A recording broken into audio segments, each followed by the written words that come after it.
Alright, I figured I'd make a quick video about how to separate your fog lights from the headlights, because on a stock GT Fox body you have to have your headlights on to turn on your fog lights. So I've seen guys like run wiring harnesses, and I mean, you can do that, but it just seems like it's kind of unnecessary. So what you want to do is get an ATA circuit, which is this thing right here, this wire coming off.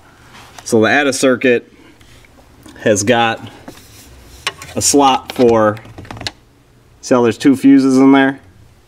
You got two 15s back to back.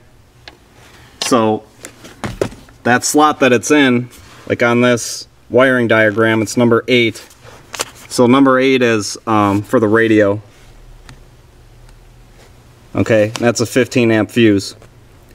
So the fog lights are 15 amp fuse, and that's slot 15, which is this slot here.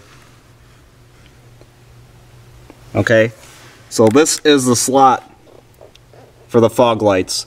So you take your 15 amp fuse out of there, okay, and you take the fuse out of your radio.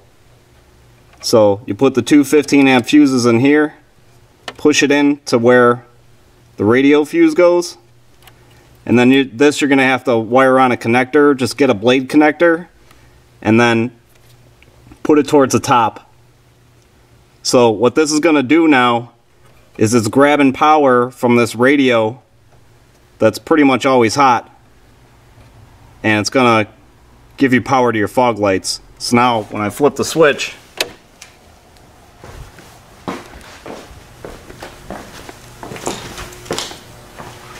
I got my fog lights, so they're independent of the headlights.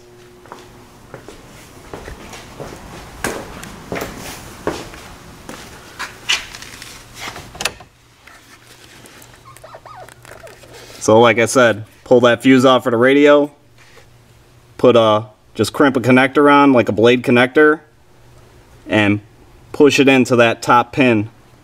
It's not going to work if you put it on the bottom pin. You got to push it into the top. So like if you were doing this from scratch too, the way to figure out which pin you want to plug this into, pull the fuse out, get a test light or a multimeter, anything that's going to let you detect 12 volts.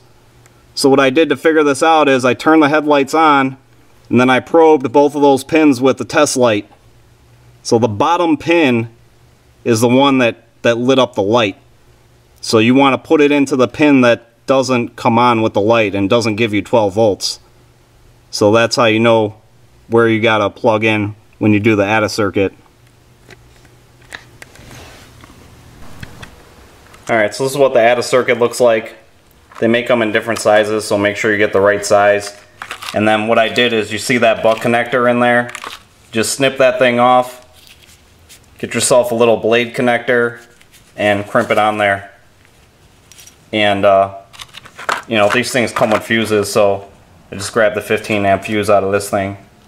So yeah, there it is, real easy.